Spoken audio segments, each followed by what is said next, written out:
as a reminder of the deadly consequences of Islamophobia, which is something we know all too well here in Canada. And as we are gathered here today on the June 6th anniversary of the London terror attack. Now, I've been studying Islamophobia and anti-Muslim racism in Canada for the past 2 decades. Strikingly, over the past several months, I have felt a profound sense of post-9/11 déjà vu, as the massive scale of Israel's deadly violence in Gaza continues to unfold and the legacy of Islamophobia and anti-Muslim racism as a global project continues. I wrote a book called Under Siege, Islamophobia and the 9/11 Generation, about how Canadian Muslim communities, especially youth, navigated that fraught context when they were cast as radicals, jihadists, and potential global security threats. Muslim youth became the new folk devil around which moral panics were manufactured. However, as I shift from studying anti-Muslim racism in the experiences of the 9/11 generation to examining what the current 10/7 generation of Canadian Muslim youth, especially Palestinians, have faced over the last several months, I can say that the present circumstances are far worse now. Over the past 2 decades since 9/11, Islamophobia has laid the groundwork that makes it easier to collectively label and punish Muslim populations. The global war on terror has been underpinned by racist ideologies, casting nearly 2 billion people around the world as violent, fanatical terrorists who threaten democracy, the stability of white nations, and Western civilization. For example, Israeli Prime Minister Benjamin Netanyahu strategically dehumanized Palestinians using racist colonial tropes by referring to Israel's deadly onslaught as, quote, a war between the forces of light and forces of darkness, between humanity and animalism. History has shown how vilifying stereotypes pave the way for disproportionate violence. The continual association of Muslims with terrorist groups breeds hate, division, and violence. The tragic murder of a 6-year-old Palestinian-American boy, Wadi al-Fayoum, in his home in Illinois on October 14th, 2023, and the shooting of 3 Palestinian-American students in November 2023 who were targeted because they were wearing their keffiyehs, are prime examples of how Islamophobia and anti-Palestinian racism are deadly, even far away from war zones. Despite these tragic consequences, Palestinian and other Muslim youth in Canada continue to be labeled as, quote, terrorist sympathizers and are confronted with police in riot gear using tear gas and tasers for attending peaceful Palestine solidarity demonstrations, arm in arm with Jewish students on their university campuses. It's been heartening to see the Shabbat dinners alongside Jummah prayers at these encampments. And yet the Jewish Faculty Network and Independent Jewish Voices were shut out of the anti-Semitism hearings. Surely silencing diverse Jewish voices is anti-Semitic because it is definitely anti-democratic. As I documented in my book that looked at campus culture in an age of empire, when the 9/11 generation challenged the war on terror, they faced surveillance by CSIS, the RCMP, counterterrorism units on and off campuses. Now that the 10/7 generation are protesting Israel's genocide in Gaza, they face armed police endangering their physical safety on campus. Yet the political safety of pro-Israel students on campus is portrayed as more dire than the physical safety of Palestinians, Muslims, and their allies, both in Canada and in Gaza. And I want to be clear that we will not allow these hearings to be a distraction from the grave and internationally recognized context of genocide in Gaza. The last several months have been especially traumatizing for racialized Palestinian and Muslim youth. Nevertheless, across Canada and around the world, students have bravely upheld the right to protest injustice and demand that their universities divest from Israeli military interests despite the violent reprisals they face. There is a lot of targeting of free speech under the Palestine exception to free speech and neo-McCarthyist censorship tactics that undermine free expression and political dissent, weaponizing the IHRA definition of Islamophobia. I want to, though, talk about the fact what is unique about Islamophobia, and not enough is said about this, that Islamophobia is organized, networked, monetized, and orchestrated.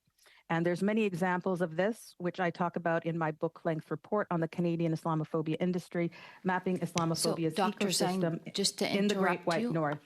We'll get back to that during questioning. So thank you very much. Let me now start with our 6-minute round, and I will be careful of members and witnesses' time here. And we will start with the first 6 minutes with MP Redekop, please. Thank you, Madam Chair. Thank you to the witnesses for being here today. And I too want to offer my heartfelt condolences to the Afzal family and to the entire Muslim community. This family, of course, tragically fell victim to a terrible act of terrorism in London 3 years ago today. And this senseless act not only deprived us of precious, innocent lives, but also shook the very foundations of our communities, leaving scars that may never fully heal.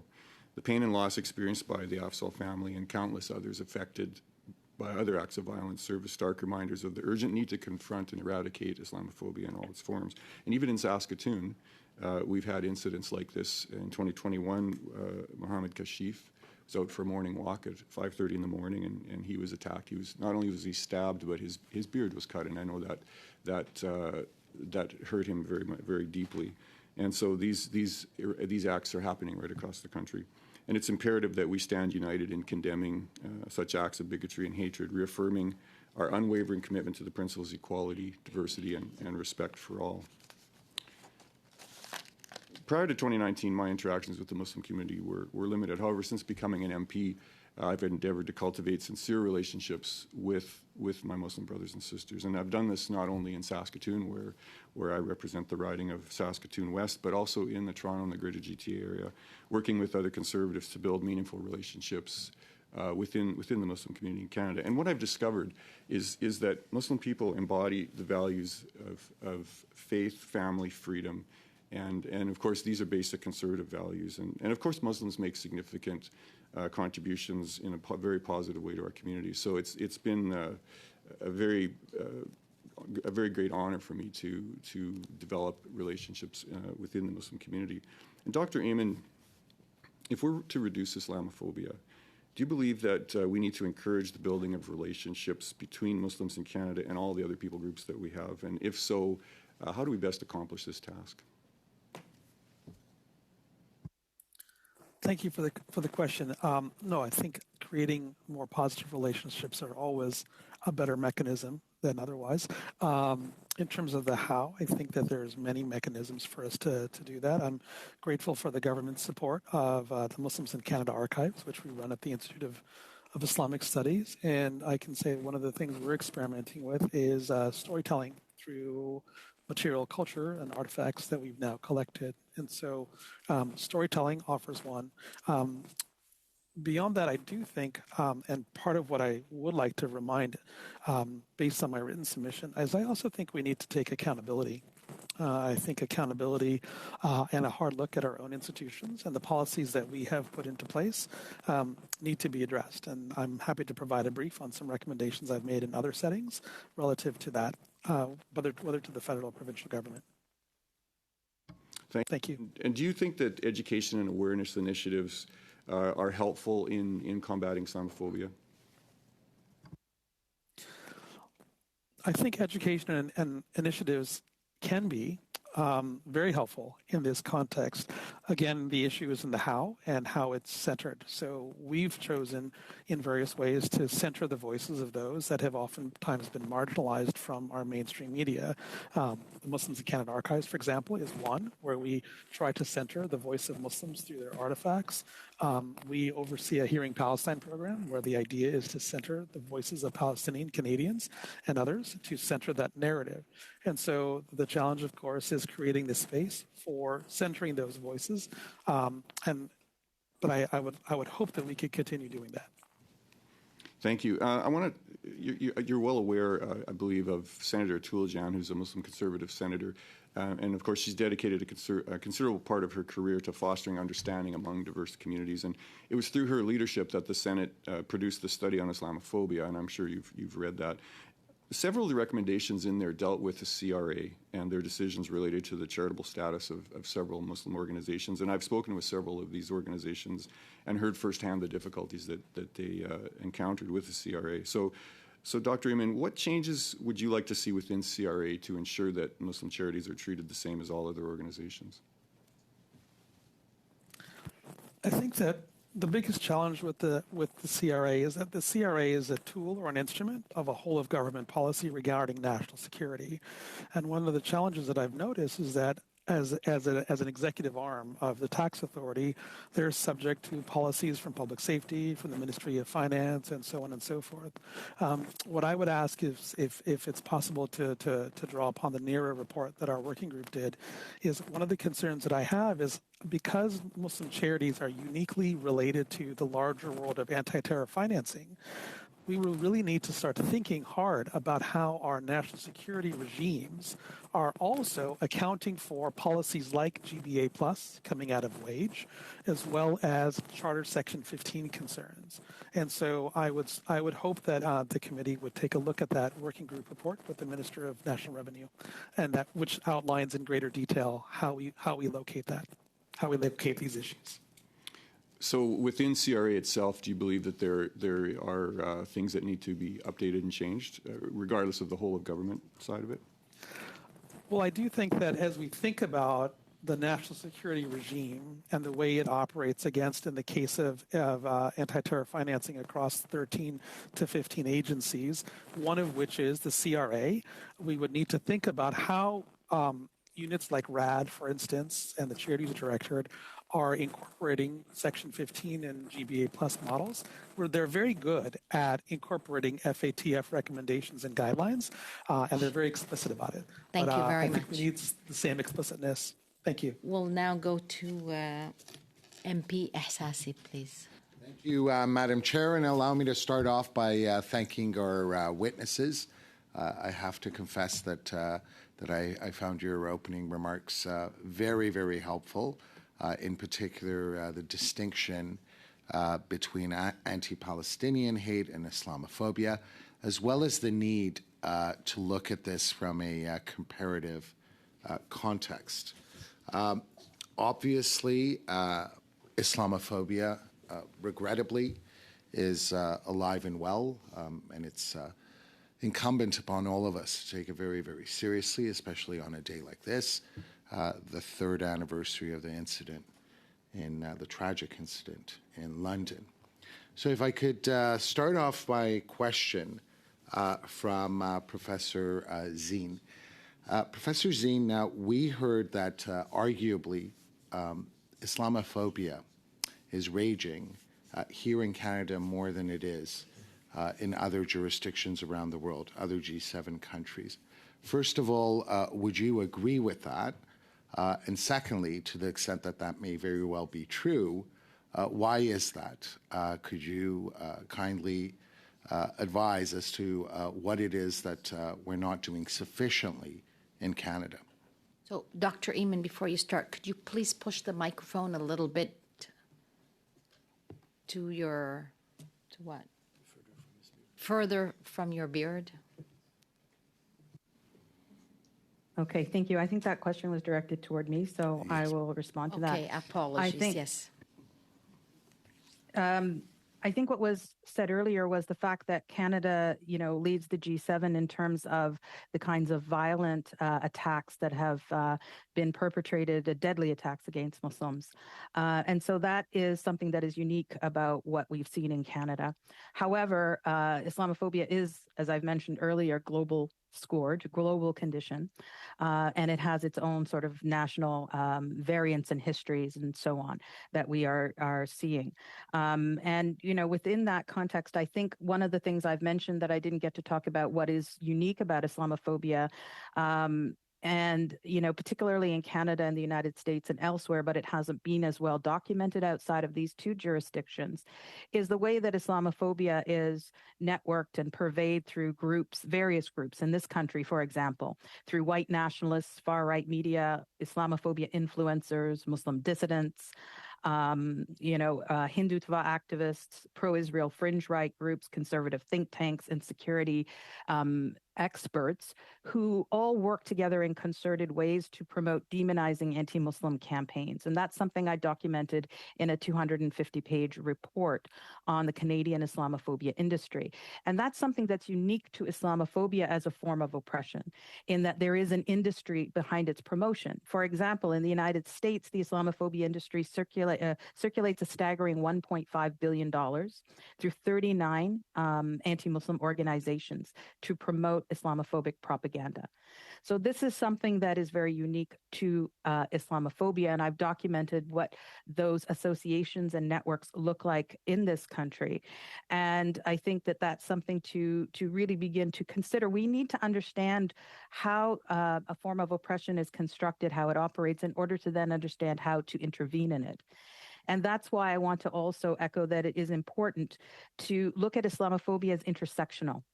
So we've talked about gendered forms of Islamophobia. We heard earlier about, an attack against a Muslim woman just recently protesting. We have a whole history of gendered Islamophobia in Canada, including, Law 21 and so on. But Islamophobia is also intersectional, with anti-Arab racism, anti-Black racism, and anti-Palestinian racism, which does warrant specific recognition. And I just wrote an article in the Conversation Canada about why APR must be included in Canada's national anti-racism strategy. And I want to just say specifically that when we talk about Islamophobia, anti-Palestinian racism was built on the architecture of Islamophobia, but it has unique features that distinguish it and warrant recognition. For example, denying the Nakba, justifying violence against Palestinians, exerting pressure to exclude or pressuring others to exclude Palestinian perspectives, and failing to acknowledge Palestinians as an indigenous people with collective belonging and rights in relation to occupied historical Professor. Palestine. No, that's very helpful in terms of identifying the problem. Very much appreciate that.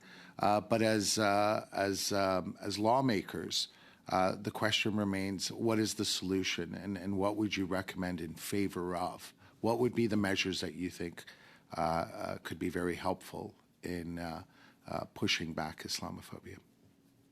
Well, as I said, because Islamophobia is intersectional and because your committee is seeking to gather knowledge and information to make better recommendations to government, I would suggest, and I'm actually would like to question why there are no Palestinian voices included today or Palestinian experts, because you need to get information from the right sources. And not to hear from Palestinians on this issue is very troubling that there hasn't been an inclusion of Palestinian scholars and experts. So start with that as you gather your information. I also want to say that there were a lot of recommendations put forward in the summit that came out in, I believe it was after the June 6th tragedy in London, Ontario, the terror attack. There was a federal Islamophobia summit, out of which there was maybe 100 recommendations put forward by the Muslim community and organizations. I have no idea as to what came of those recommendations, how many have been adopted, how many have been taken up. The Senate report puts out recommendations. So I've stopped making recommendations because there's a lot out there already. And I think we'd like accountability as to which one of those will be acted upon. Thank you very much. Thank you, MP. Thank you, Doctor. We will now go to Monsieur Fortin, s'il vous plaît. Merci, Madame la Présidente. Thank you, Madam Chair. I'd like to kick off on the same line of questioning as my colleague, Mr. Isasi. I have said before, and I will say again, that we are very aware of what's of Islamophobia, and we are trying to improve things. Perhaps we occasionally say the wrong thing. I don't claim to know what the solutions are, but we are seeking them. I think it's our duty as legislators to do that, and that's why you're here today, to help us find the right direction. I'd like to hear you, Dr. Imon. You are the holder of the research chair in Canada on Islamic studies. You must have thought about the issue from all kinds of angles, and I would like to know what, in your view, can be done by the Government of Canada that's reasonable and effective to make things better. Over the past few weeks, we've also heard testimony on anti-Semitism. It seems to me that there are some parallels that can be drawn between the two. I understand that these are two different communities, but it remains that expressions of hate against children and youth they're threatened, they experience unacceptable interactions in schools, in mosques. I don't want to focus on one religion in particular. Are there any useful and reasonable solutions to Islamophobia, and can we draw parallels between different kinds of religious hate? Is there a common solution that can help eradicate hate in our society, Mr. Imo? Thank you for the question. I'm mindful that this is a lawmaking body at the federal level, so my recommendation might draw upon my written submission, which was targeted towards the federal parliament. And maybe let me give you an example. That was my fourth example that I didn't get to. I'm currently studying the Proceeds of Crime Act and the public-private partnerships involved under Section 5 of that act to combat money laundering and terror financing. We know from the Cullen Commission in BC that money laundering or anti-money laundering isn't really effective through the FINTRAC regime. I'm actually interested in the anti-terror financing regime, and my preliminary findings lead me to conclude that the government's regimes combating terror financing are little more than crumbling sediments from the moral panic over 9/11. We are over 2 decades from that tragic day, yet Canada continues to embrace the blunt tools of that era, which did have a disproportionate effect on Muslims and whose effectiveness in combating terrorism is regularly questioned. One such blunt instrument is the terrorist entities list. But as this body illustrated last year, C41 illustrated that tools like the terrorist entities list don't actually account for nuance in government policymaking, yet they remain in place as a fearful reminder of the presumed Muslim threat. And that would be one example. And I'm mindful, I think it was budget 2022, where you allocated funding to rethink your financial crimes division and how you want to think that through. And I would Monsieur argue Aymon, that... je m'excuse de vous interrompre. Je sais que... Mr. Eamon, I apologize for interrupting you. It's impolite and I'd rather not do it, but I've already used 4 minutes of my time. I do understand the financial issue, but in your opinion, are there things that should be done to eradicate hate against the Jewish community that would also be useful in eradicating hate against the Muslim community? We want to eradicate all hate that is based on identity, such as religion, sexual orientation, color, and so on. I mean, as an educator, I would think that one of the things that would be very useful, and I think the Ministry of Heritage has a mandate for this, is to increase spending for increased storytelling, which centers the voices of those most affected. So imagining our minority communities who oftentimes do not get to voice their own stories in the media, allocating funding in that context is something that I would be very interested in seeing more of. Et qu'est-ce que, en quelques mots, là, quelques secondes...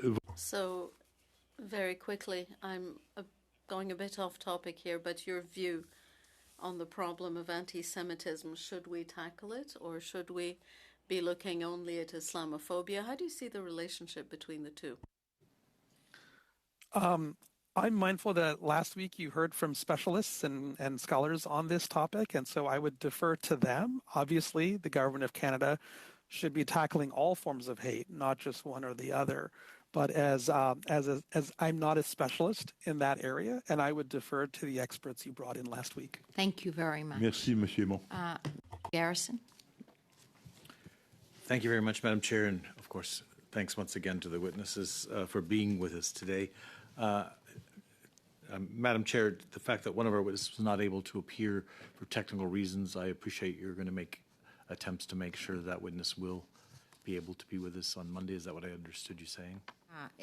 It depends on availability from the from her availability as well as availability here from the committee's resources and so on.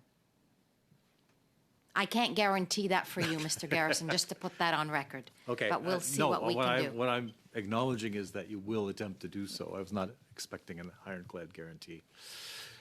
Okay, turning to the witnesses we do have before us, I want to talk with Dr. Zine. In our last session this morning, which she may or may not have been able to hear, we heard from the Center for Countering Digital Hate about those who literally profit off the promotion of hatred and, in particular, Islamophobia. And you mentioned a 250-page report that you did.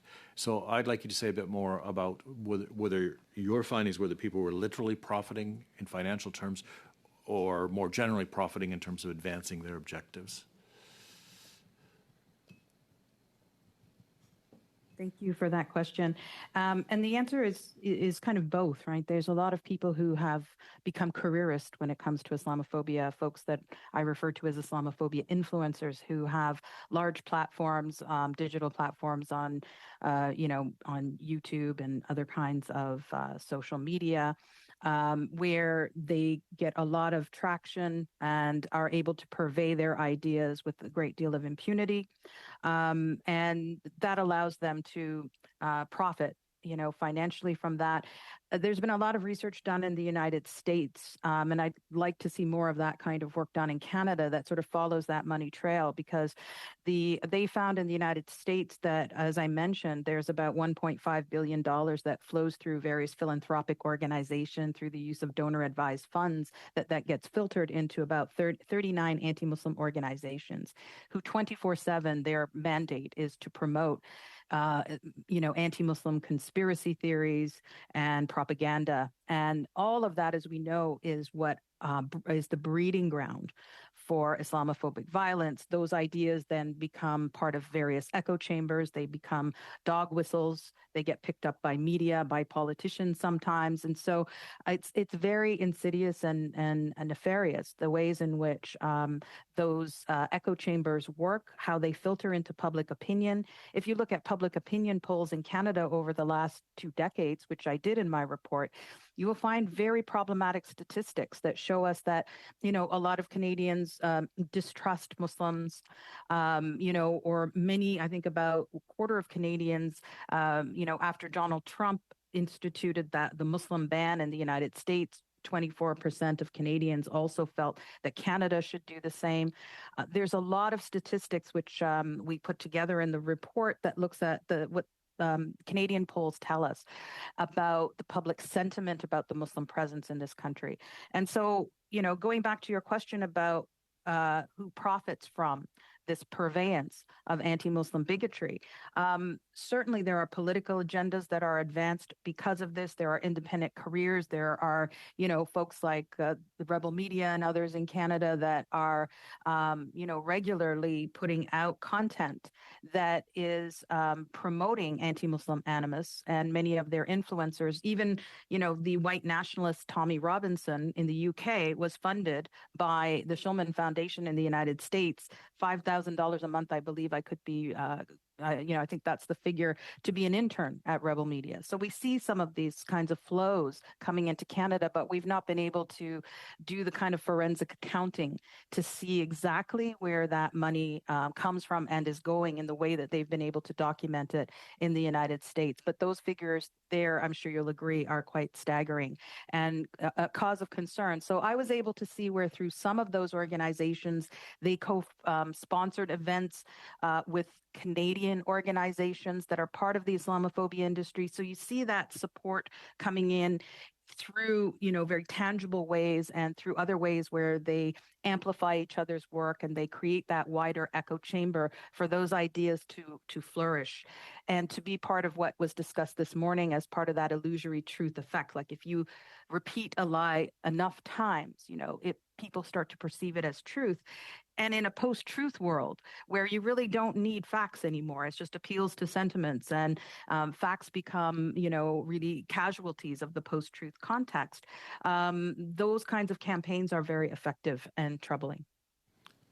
And either in your research or in your personal experience, have you found that attempts to bring to the attention of the media platforms the promotion of hatred by so-called influencers have been ever successful in bringing those to an end? I think where there have been prosecutions, I think that has helped. I think, to fight back against some of these people who have then been charged with anti-Muslim hate speech or hate crimes and so on. I think that has probably been what's been most effective, rather than the media outlets themselves who are problematic doing anything about changing that. And so that, again, is where the hate speech laws are very important. Thank you very much. And final round with 5 minutes to Mr. Moore, please. Mr. Van Popta. Good. Thank you, Madam Chair, and thank you to all the witnesses for joining us today. Professor Eamon, I'll start with you with this question. There were 2 recent cases in Canada of attacks against Muslim people solely because they are Muslim. The first is the Quebec City Mosque shooting in 2017, where a young man murdered 6 Muslim men and injured many others. The shooter pleaded guilty and was sentenced to 2 consecutive life sentences with no eligibility for parole for 40 years. The Quebec Court of Appeal declared that section of the Criminal Code, giving judges discretion to give consecutive periods of parole ineligibility as being unconstitutional, contrary to Section 7 and Section 12 of our Charter of Rights and Freedoms. Now, my question isn't about that. My colleague, Mr. Moore, had a good interchange with the previous panel on that topic. And I think that we have good testimony on the record for that. But this case is also notable for what it did not do, and that is the fact that the prosecution decided not to pursue terrorism charges, but only murder charges. Now, the terrorism provision was added to the criminal code after the September 11th, 2001 attacks in the United States. And it defines terrorism as, among others, it's a big, long definition, but an act or a mission that is committed in whole or in part for a political, religious, or ideological purpose, objective, or cause, and that intentionally causes death or serious bodily harm to a person by the use of violence. Now, understanding the facts of the mosque shooting, it would seem that falls squarely within that definition, yet the prosecution decided not to pursue terrorism charges. Now, fast forward to 3 years ago today, as a matter of fact, we're marking the 3rd anniversary of the attacks in London. The person there was convicted of murders in the Asphalt family case. He was convicted of 4 counts of murder and 1 of attempted murder, for which he received a single life sentence, of course, after the Bissonnette case that we just talked about. But he was also found guilty of an act of terrorism. Made no difference to the sentence, yet the court and the prosecutors thought that it was important to also to litigate that as well. Of course, there was an extra hurdle to overcome for the prosecution, that they would have to prove beyond a reasonable doubt that this man was motivated by hatred towards an identifiable group for religious or ideological purposes. So, Professor Eamon, what's your comments about that? What is the importance of deciding to pursue or not to pursue terrorism charges in cases like that? What's the message to the Muslim community, or more importantly, received by the Muslim community about an important decision like that? Thank you for the question. It's a complicated one. I don't presume to speak on behalf of the Muslim community. I can only speak in my role as a law professor who has written about terror trials. And I can tell you that in writing about the terror trials and looking at how they're litigated, I have concerns that the terrorism provisions of the criminal code are actually problematic. And so in an article I wrote in the Manitoba Law Journal, looking at one of the Toronto 18 trials, I could not help but note that the litigation process, the prosecutorial style of litigating the special intent requirements of terrorism or terrorist intent actually have a resemblance to medieval modes of inquisition. And I'm happy to provide that article to the committee clerk upon concluding my testimony here as an example of why I'm not confident that the terrorism provisions in the criminal code are actually doing what they say they're doing and are actually making Canadians safer. 20 seconds left. Have there been any other cases in Canada since 2001 that section 83 of the criminal code has been used?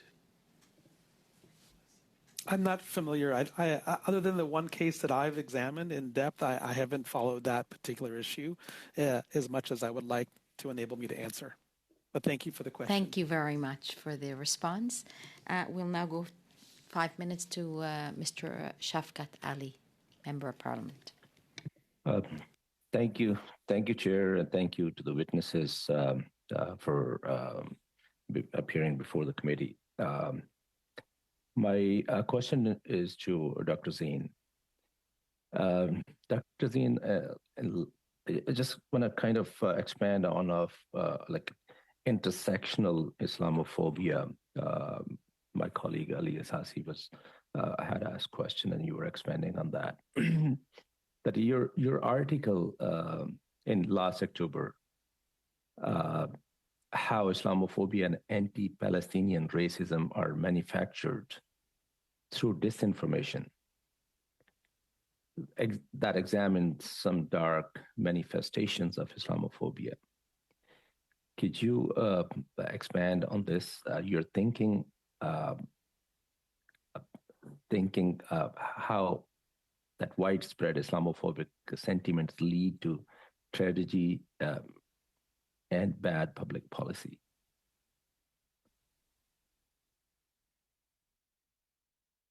Thank you very much for that question. Yes, I wrote an article last October about the disinformation campaigns that were very rife, have been historically, and especially after October 7th.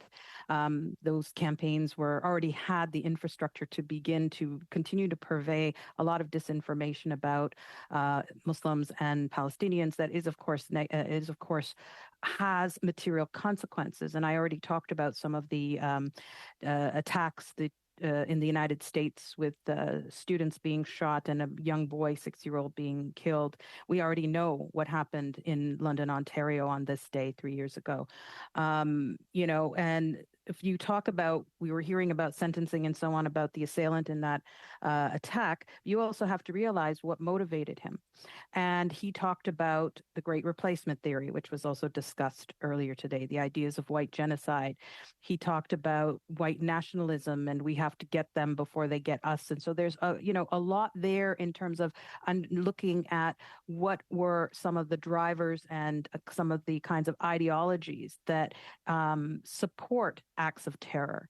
And so, whether we look at Christchurch, New Zealand, whether we look at Anders Breivik in Norway, whether we looked at, Nathaniel Veltman, there's a lot of commonality in that they rely upon a lot of conspiracy theories that are quite prevalent about Muslims. For example, the idea that Muslims are going to be like a Trojan horse or a fifth column and take over the West. That there's this Islamist boogeyman. At the core of a lot of the, going after Muslim charities is the idea that they are fronts for Hamas or the Muslim Brotherhood. And we've seen all of these kinds of discourses and ideologies. Muslims are wolves in sheep's clothing. This idea of taqiyya, they will be nice, but they're actually going to stab you in the back. I've documented about a dozen or more of those discourses in Canada in particular. And the consequences are very clear in terms of the violence that we've all talked about and that we are commemorating today. And we're seeing it in tangible ways. And because we're not hearing, I think, enough from what's going on right now on students and campuses, I want to point out that in London, Ontario, where the terror attack happened at Western University, in 2023, a report came out that documented campus hate incidents, that included death threats, where Muslim female students were accosted and told they should be raped and killed, where others were warned that, quote, all Muslims should die, and a female student wearing a kafaya was pushed and physically assaulted while another one was spat on during convocation, and a student had her tires slashed on campus because she had a Palestinian flag on her mirror. So I want to emphasize that, and I could go on and on about the hate crimes and, manifestations, but those we need to look at where are those ideas circulating that begin to inspire and justify and rationalize Sorry, those acts. Dr. Zine, I think I have a limited time. I just have a couple more questions. I just read an article. It was published in New York Times, which talks about that Israeli government's involvement in some social media platform or to promote anti-Muslim or Islamophobic sentiments on social media. Have you read that? And if you want to shed some lights on that, please. I just read about that actually today. I think that this was, in my report, I talk about a lot of other cases where these kinds of, disinformation campaigns come up. The one you're talking about now is where the Israeli government is being accused in published reports of involvement in an operation aimed at reducing support of Palestinians in Canada that was flagged by artificial intelligence researchers. So it would have been great if that question. If it's simply because we're out of time and the committee will have to wrap up shortly. Would you mind if you have a response to send it to us in writing through the clerk? Certainly. Okay, that's fabulous. And Mr. Garrison has given up his time frame, but we will go for the very last 2.5 minutes to Mr. Fortin, s'il vous plaît. No. In 2 minutes, there's not a lot we can get through, but I will put a question to you both, if I may, Mr. Eamon and Ms. Zine. At present, the criminal code in Article 379 prohibits fomenting hate or anti-Semitism. In both cases, there is a religious exemption, 379, 3B, and 31B, stating that nobody can be considered guilty of such infractions if they have expressed an opinion based on a religious text or on a religious belief. So fomenting hate, fomenting anti-Semitism is prohibited under the criminal code, but if you're doing it on the basis of a religious text or opinion, there is a reasonable defense before the courts. So, in a very few words, that's the end of my question. Ms. Zine? Point of order, Madam Chair. I'd like to know if there's any link between that and the current study. Is there a link between what we're studying now and Mr. Fortin's question? Well, this is the first time that I've had an objection to my questions in committee. I think it is relevant. At present, we are studying Islamophobia. I would like to know how that question is directly related to this study. I hope you stop the clock, Madam Chair. If the witnesses have an answer for you, Mr. Fortin, to whom did you put that question? You're asking me to whom I asked the question. Well, there are two things. First of all, I'd like to respond to my colleague's question. I am asking us to stay on track. You have 1 minute left. Mr. Zuberi is making me waste time. When Mr. Zuberi raised his objection, I had 1.5 minutes left. So I'd like to hear the response. Mr. Zuberi, I understand your position. You've stated it. This is not an objection. This is a point of order, a legitimate question. How does your question relate to the current study, which is on Islamophobia? May I answer, Madam Chair? Absolutely. No, I had 1.5 minutes. I'm not going to lose my 1.5 minutes to answer this point of order. Perhaps give Mr. Zuberi a minute so he stops interrupting me. May I answer, Madam Chair? It's a point of order, yes. We're talking about Islamophobia. Simply speaking, hate against the Muslim community, a hate that we all deplore, and I deplore it most of all.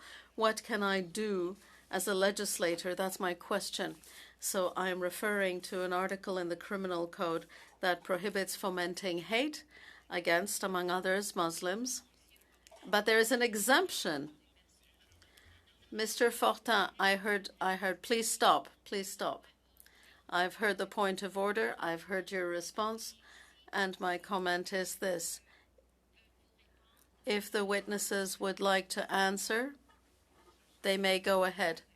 Well, that's what I was trying to get on with. I'm restarting the clock. You have 1.5 minutes left. Thank you, Madam Chair.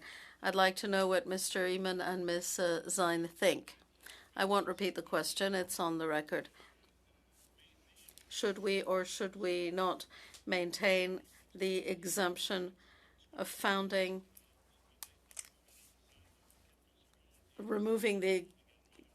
exempting such speech, rather, in the event it is based on